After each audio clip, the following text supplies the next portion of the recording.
안녕하세요. 승리한산 가족 여러분 그리고 강성성경 연구원 여러분, 오늘은 소요리 문답 가정예배 13번째 시간입니다. 13번째 시간은 죄 세 번째로 타락, 전적 무능과 하나님의 조치라는 제목입니다. 오늘 우리가 살펴볼 소요리 문답의 질문은 18번째 질문으로 사람이 타락한 지위에서 가지는 죄성이란 무엇인가입니다. 우리가 죄의 성격을 가지고 있다는 것은 무엇을 얘기하냐면, 사람이 타락한 상태에서 가지는 죄성이란 아담의 첫 번째 범죄의 죄책과 아담이 죄를 지음으로써 우리가 이 죄의 오염에 빠지게 되고 이 죄의 영향 안에 살게 돼요. 죄의 지배를 받게 돼요. 그 지배를 받게 된 이유가 뭐냐면, 우리가 근본적인 의가 없어요. 근본적으로 의를 행할 어떤 능력도 다 상실한 상태에 있기 때문에 우리가 의가 있을 수 없는 상태예요. 그 의가 없는 상태는 필연적으로 무엇으로 나가냐면 온 성품이 부패한 것으로 나가요. 죄를 짓는 게 더 자연스러운 상태에 놓였다는 거예요. 이것을 원죄라 칭합니다. 그래서 우리가 이 죄에 오염된 이 상태, 죄로 나아가는 이 관성, 죄에 노예된 이 모습 안에서 우리는 결국 무엇을 하냐면 계속해서 죄를 범하게 된다는 거예요. 그래서 아울러 이 원죄로 말미암아 나오는 모든 자범죄를 말합니다. 그래서 이 원죄와 자범죄의 상태에 놓여있는 이 모습을 우리는 죄성이라고 부른다는 것입니다. 이것을 설명해주는 성경 구절이 미리 찾아볼 말씀으로 제시된 로마서 5장 12절과 19절, 로마서 3장 10절과 8장 7절로 9절, 창세기 6장 5절, 마태복음 15장 19절입니다. 이 중에서 우리가 앞으로 나아가는 복음을 바라보게 하기 위해서 암송 말씀으로는 로마서 5장 19절을 선택했습니다. 자, 로마서 5장 19절을 먼저 보도록 하겠습니다. 한 사람이 순종하지 아니함으로 많은 사람이 죄인 된 것 같이. 여기서 한 사람은 누구죠? 바로 아담이었죠. 한 사람이 순종하심으로 많은 사람이 의인이 되리라. 바로 이 한 사람이 누구예요? 예수 그리스도십니다. 자, 이 죄성의 해결은 누구를 통해서 이루어진다고요? 예수 그리스도를 통해서 이루어진다고요. 이것을 기억하면서 우리 오늘 본문 말씀을 하나씩 짚어보도록 하겠습니다. 자, 우선 지난주 내용의 복습입니다. 우리는 지난 시간 죄로 인하여 하나님의 형상으로 창조함을 받은, 하나님의 형상하면 우리가 항상 세 가지가 나와야 된다 그랬죠. 무엇이냐면 지혜, 거룩, 의입니다. 지혜는 선지자의 모습, 거룩은 제사장의 모습, 의는 바로 왕의 모습이에요. 창조함을 받은 우리가 가진 하나님이 주신 지혜는, 근데 이 지혜가 무엇이 됐어요? 무지가 되었고, 거룩은 죄가 되었고, 의는 죄의식으로 변하게 되었어요. 이 안에서 우리가 벗어날 수가 없어요. 이것이 아담으로 시작하여 모든 인류가 비참한 상태에 놓이게 되었음을 확인하게 해줘요. 이 상태가 계속 우리에게 유지되고 있으면 우리는 이미 우리의 모습, 본질적인 모습을 통해서 확인할 수 있었어요. 그리고 우리에게 죄가 있음을 인정할 수밖에 없는 환경적 증거들도 확인했어요. 우리가 죄로 짓는 게 더 쉬워요. 죄로 계속 나아가게 돼요. 이러한 것들은 하나님의 뜻을 즐거워하지 않음, 의를 행할 능력을 상실함, 역사의 많은 죄들의 기록 등으로 우리가 확인했었습니다. 그리고 우리는 아담의 범죄로 인하여 가지게 된 죄의 속성을 원죄, 그리고 지금 우리가 삶 속에서 범하는 죄를 자범죄라고 합니다. 오늘 이 내용을 나누기 앞서 우리가 몇 가지 점검해야 될 시간이 있어요. 이건 소요리 문답에서 굉장히 중요하게 가르치는 내용인데, 바로 신학적인 우리의 생각과 사상을 잘 점검할 수 있도록 해줘요. 자, 우선 이 내용은 이 칼빈의 튤립 교리를 따라서 이게 total depravity 해가지고 전적인 타락, unconditional election, 조건 없는 선택, 그리고 limited atonement, 그리고 제한적인 구원, 그리고 irresistible grace, 그래서 거부할 수 없는 은혜, 그리고 perseverance of saints 해가지고 우리 성도의 견인, 이 5가지인데 이 5가지 내용을 여러분들께서 기억할 필요는 없어요. 단지 여러분들께서 이 표를 잠깐 보시면서 어떻게 해야 되냐면 설명해 드릴 테니까 잠깐 화면을 멈춘 상태에서 이 1, 2, 3번 중에 내가 볼 때 옳다고 생각되는 것이 무엇인지 선택을 해보세요. 이제 1번을 먼저 본다 그러면, 자, 첫 번째 줄을 이제 1번이라고 칭한 겁니다. 첫 번째 줄을 이제 1번이라고 칭한 건데, 1번을 보면은 인간은 모든 것이 악하다. 이것이 맞다고 생각되면은 1번. 인간은 부분적으로 악하다라고 생각되면 2번, 인간은 선하다라고 생각되면 3번. 이렇게 각자가 원하는 보기에 맞다고 생각되는 것을 선택하셔서 그 답을 쭉 달아보세요. 지금 잠깐 화면을 멈추고 여러분들께서 각각 답을 달아보시길 바랍니다. 제가 화면은 한 5초 후에 넘기도록 하겠습니다.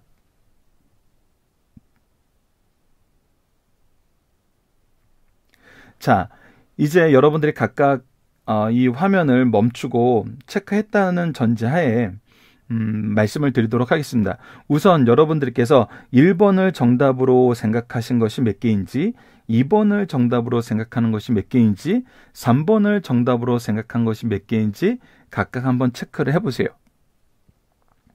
자, 그래서 1번을 정답으로 여긴 것이 몇 개인지 여기다 이게 써주시고, 2번을 정답이라고 여긴 것이 몇 개인지 써주시고, 3번을 정답으로 여긴 것이 몇 개인지 써주신 다음에 이 부분에 대해서 간단하게 설명드리도록 하겠습니다. 그리고 이 표는 여러분들이 계속 간직하시면서 점검하셔야 될 내용들이 존재하는 거예요.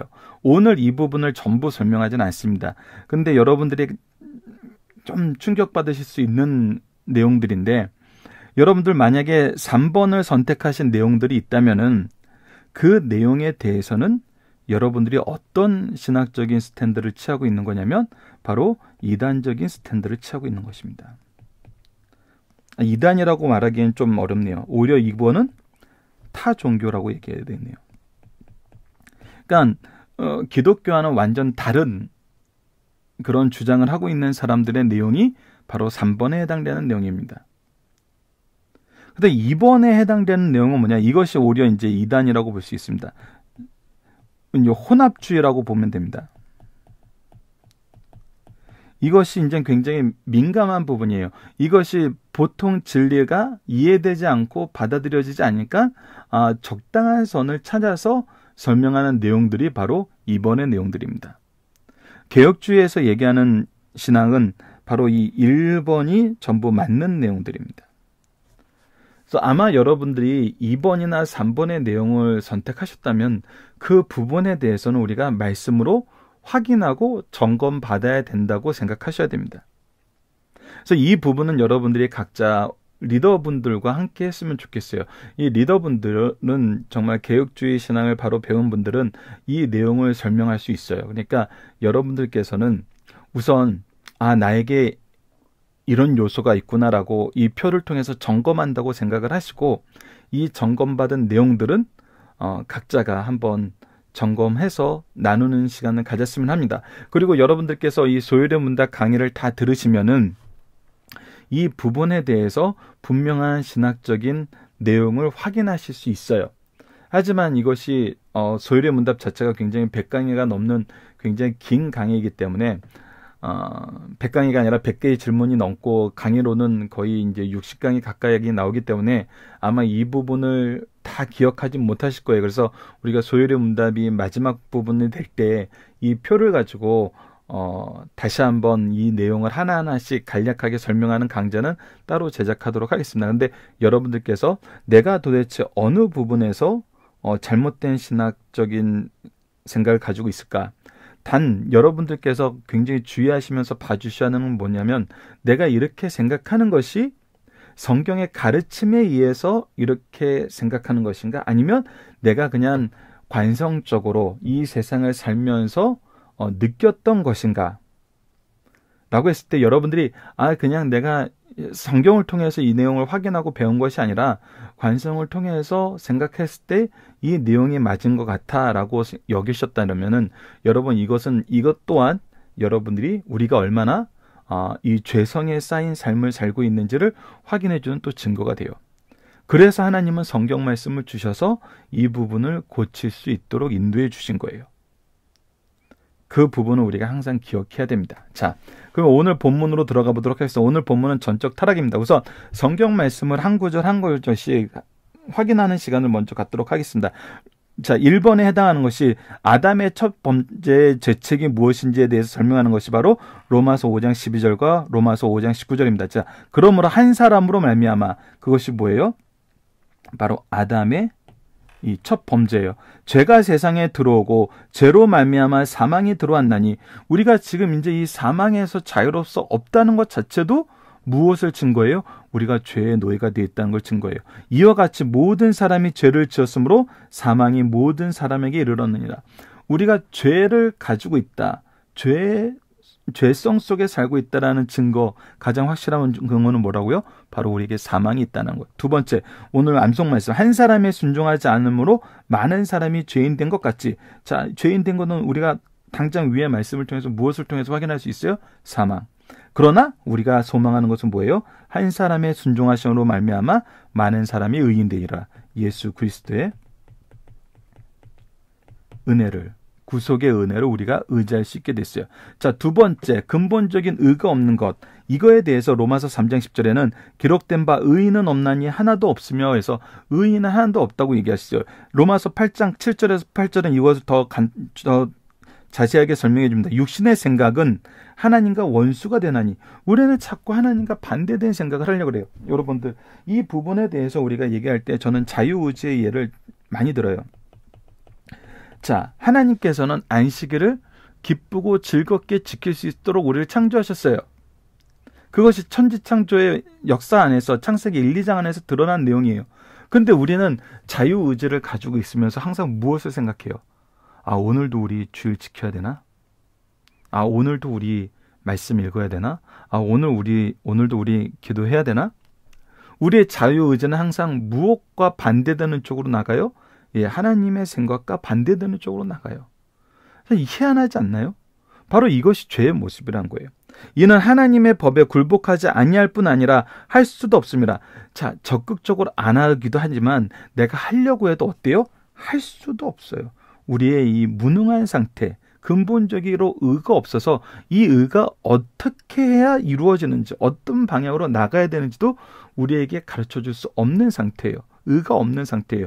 육신에 있는 자들은 하나님을 기쁘시게 할 수 없느니라. 그래서 우리가 육적인 것으로는 하나님을 기쁘게 할 수 없어요.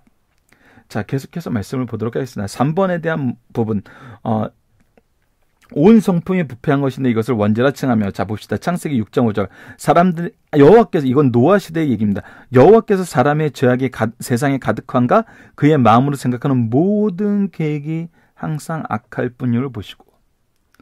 예, 이것이 원죄로 인해서 부패해져가는 인류의 본질적인 모습이에요. 그리고 나서 자범죄의 모습에 대해서 말합니다. 마태복음 15장 19절. 마음에서 나오는 것은 악한 생각과 살인과 간음과 음란과 도둑질과 거기치 그침과 비방이니라.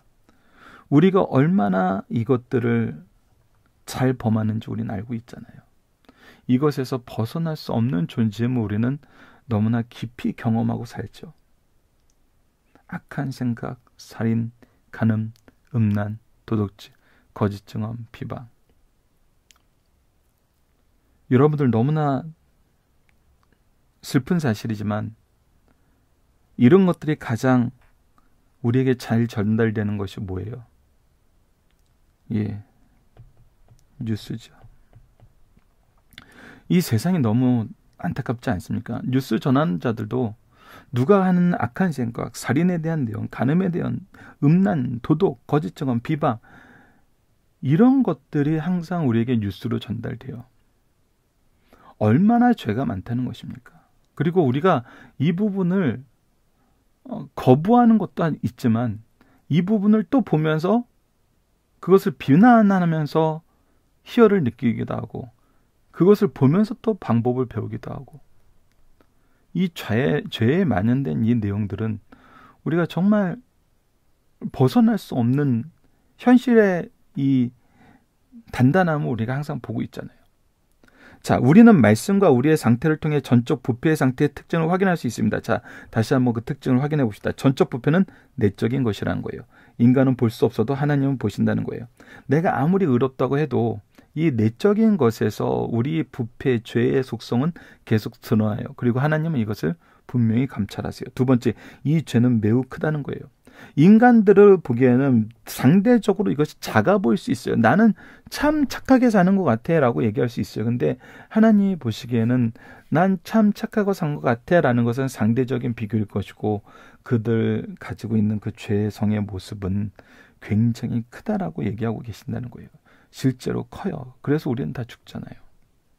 세 번째, 죄는 연속적이라는 거예요. 사람은 때때로 악한 것이 아니라 항상 나타나는 거예요. 항상 이 죄로 향하여 가고 있어요. 이 연속성에서 벗어날 수가 없어요. 자유함을 얻지 못하는 것이 우리의 지금 본질적인 모습이에요. 누구의 은혜가 없으며 예수 그리스도의 은혜가 없으면. 자, 타락은 우주적입니다. 보편적이라는 거예요. 본질상 악하지 않은 자가 없다는 거예요. 그래서 우리가 이 죄에 대해서 둔감해지게 돼요. 죄가 죄로 보이지 않는 세대에 살고 있어요. 자, 계속 봅시다. 이러한 상태에 있는 우리의 죄를 억제하기 위해 주신 하나님의 방법은 다음과 같습니다. 하나님이 그래서 이 죄에 빠진 인간들에게 긴급 조치를 하셨어요. 그것이 무엇이냐면 하나님은 유죄한 인간 속에 양심의 활동을 허락하셨어요. 양심을 통해서 죄를 우선 구분할 수 있도록 하셨어요. 그리고 두 번째는 국가제도를 통해서 악인들로 하여금 치리자를 두었어요. 치리자를 통해서 국가의 법을 통해서 국가의 질서를 통해서 이 악을 정죄하는 것이 국가의 모습이죠. 그래서 국가의 기능은 성경적으로 볼 때 무엇이냐면 바로 이 죄를 억제하고 통제하는 기능이 있는 거예요. 그래서 국가의 리더들의 이 도덕성이 굉장히 중요해요. 이게 본질적인 이런 모습이에요. 셋째, 죽음의 공포를 통해서 억제하셨어요. 이것이 가장 크죠.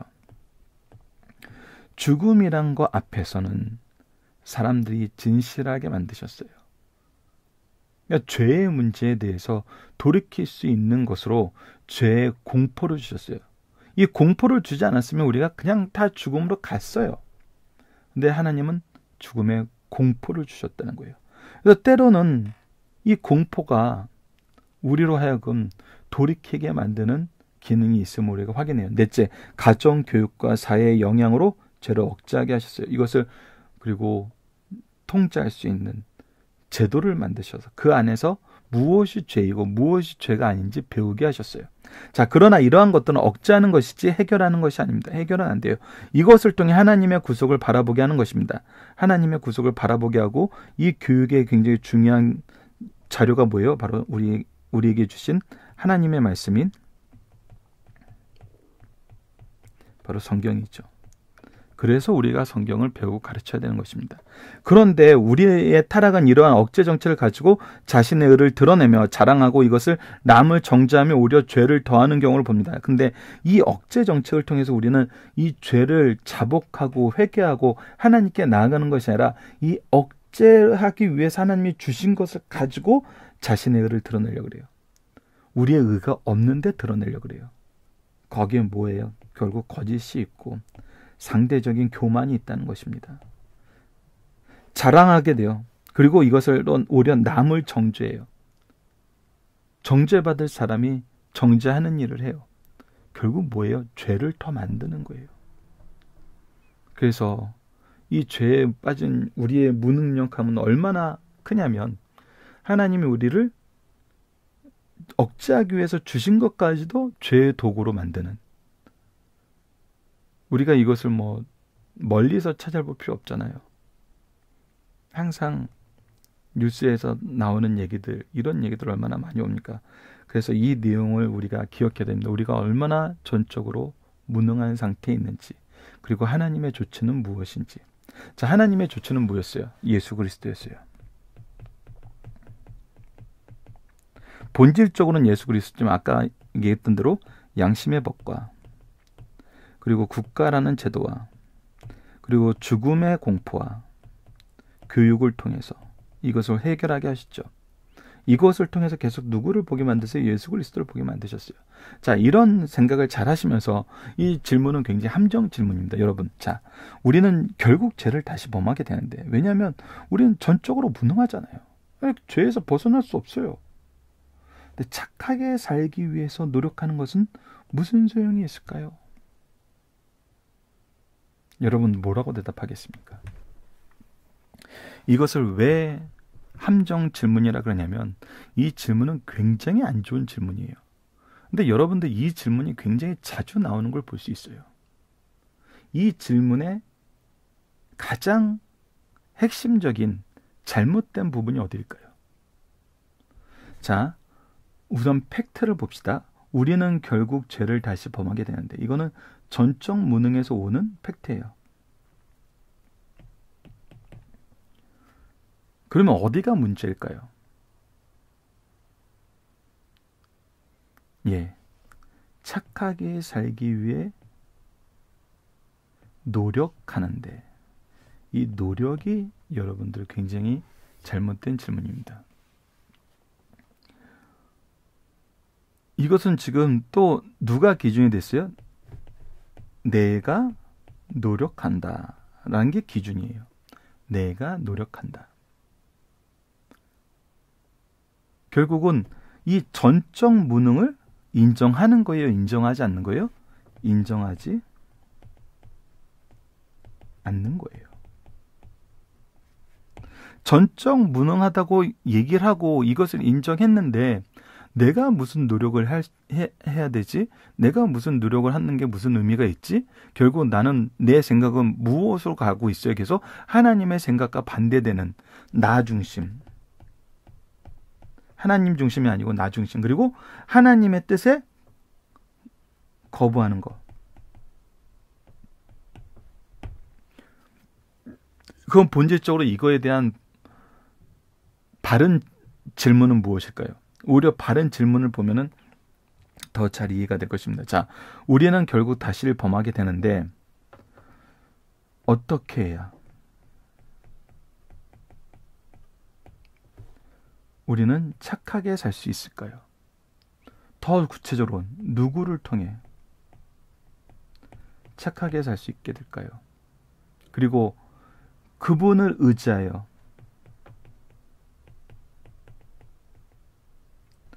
우리는 어떻게 변하나요?